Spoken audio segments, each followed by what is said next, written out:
Good afternoon. I'm going to be creating a session about how to take attendance in SIS, as well as seeing other student data and address specific IAS questions about taking attendance. I'm going to be using a training account just like I did in the Gradebook sessions, which will show fake data. When I first log in, I see a list of classes that are available to me. I'm going to click the Teach or Tech and Engineering Explorers class. The next window that appears for me is the Acknowledge Adds and Drops. You likely will see this quite a bit throughout the school year, and you simply need to click the OK button to say that yes, they are coming and yes, they are leaving. When we first arrive on the home page, this attendance yellow box is most prominent. When we hover over that, we can either view the chart or we can look at the list. I'm going to click on the list, and now you will see where you take attendance. I don't know if you can see the colors of the boxes very well, but Friday 4th column is the only date that you can take attendance, so only on that particular day. However, as you can see here, you can go back and forward to see what the attendance is. Well, going forward is if you'd already gone back, or if you want to just see the days that might be coming up for the student.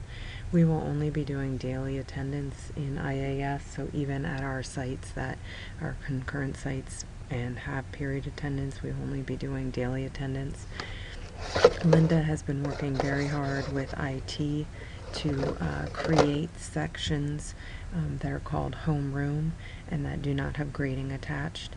And they will be at the 2.5 hour sites. You will have a homeroom and a homeroom PM, and same with the concurrent sites. She currently has one teacher attached to those sections, and again is working very hard with IT to have a second teacher attached to those sections as well. So again, back to taking attendance. Next to Alan's name, I click on the box.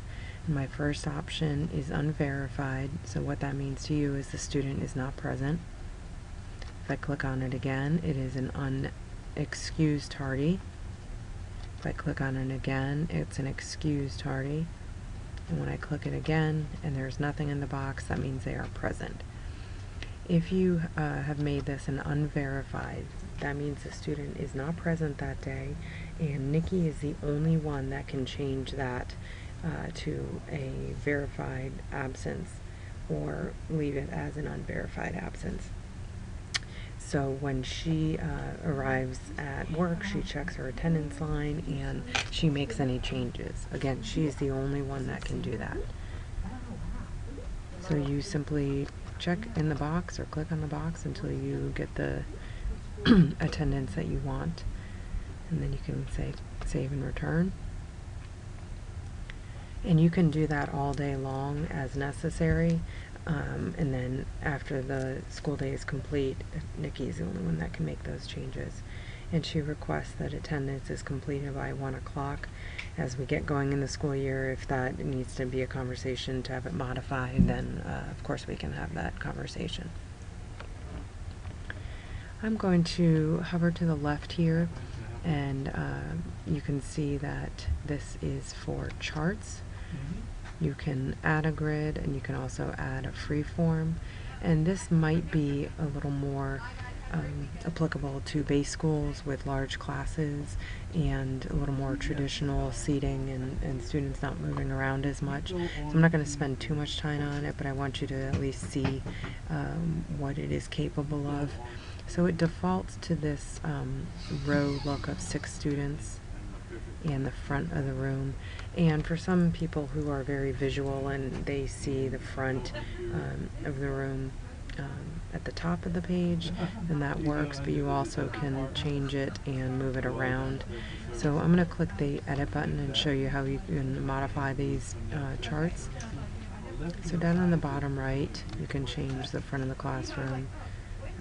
Again, if somebody is extremely visual, that might be of help to them. You can On the right hand side, change how it's sorted. You can always put it in alpha sorted. You can change the name format. You can add more lines of data.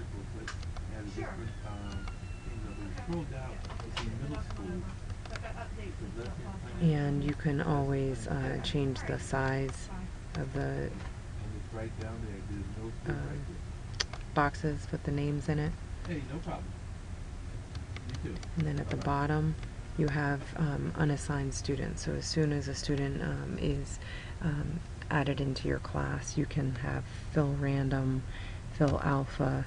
So as soon as a student is in, if you have fill alpha, they'll go right to the top, the first spot.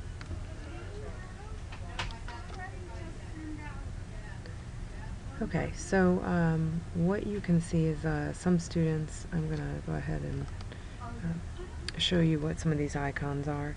So by clicking on IEP, you can see that a student has an active IEP. That's what that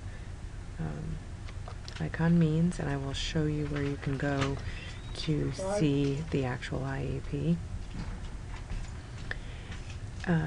By clicking on the red cross, you can see a health condition exists, and the healthcare plan exists as well. The nurses at the base schools are the one that add those.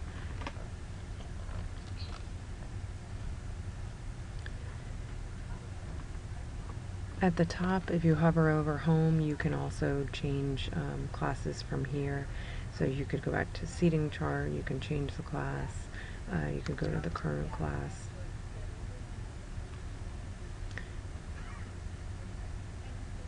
And I'm going to go ahead and change the class back to this one here.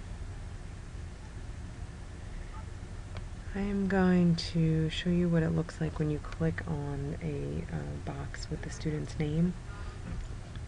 And you will have pictures for your students unless they've completed an opt-out form.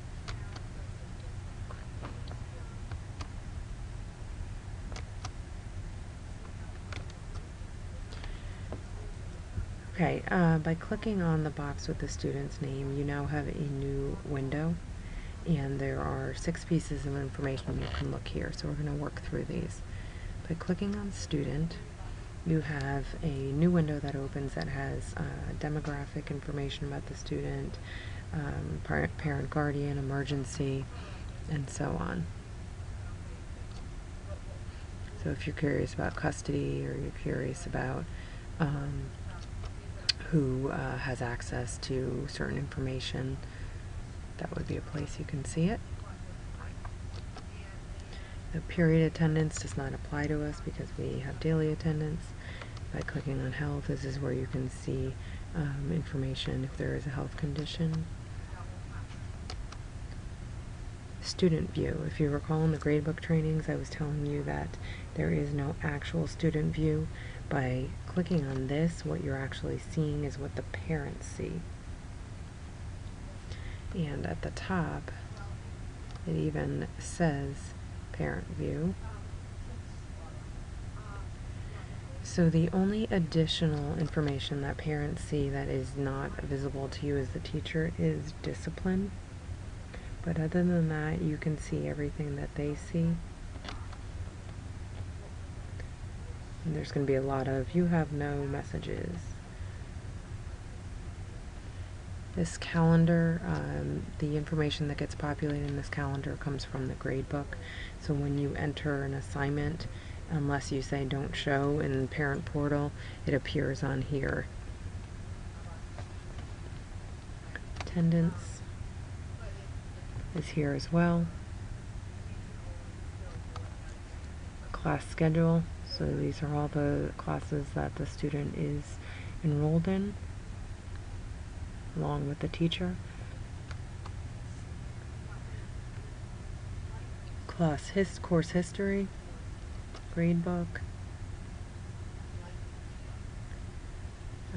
Here up at the top is where you can see that the parent can navigate and change from interim to quarter.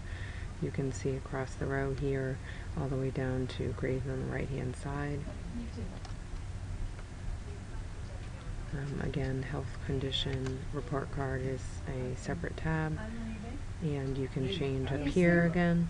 I'm sorry, what? I'm gonna leave you in a few minutes. Okay. Is there something And then the that student maybe- information again. Come pick that up right there. So the case of emergency, all I that. mean, actually, I was gonna see if they were either Tuesday or Wednesday next week. Pick it all up. What is it? Those are, violence against the circumstances. Who would, their families would come in, during the daytime park. If a parent lets a site know that the student will be either coming in late or leaving early or absent, that information does need to be communicated to Nikki, especially if the student will be absent, because again, she's the only one that can make that change. It's like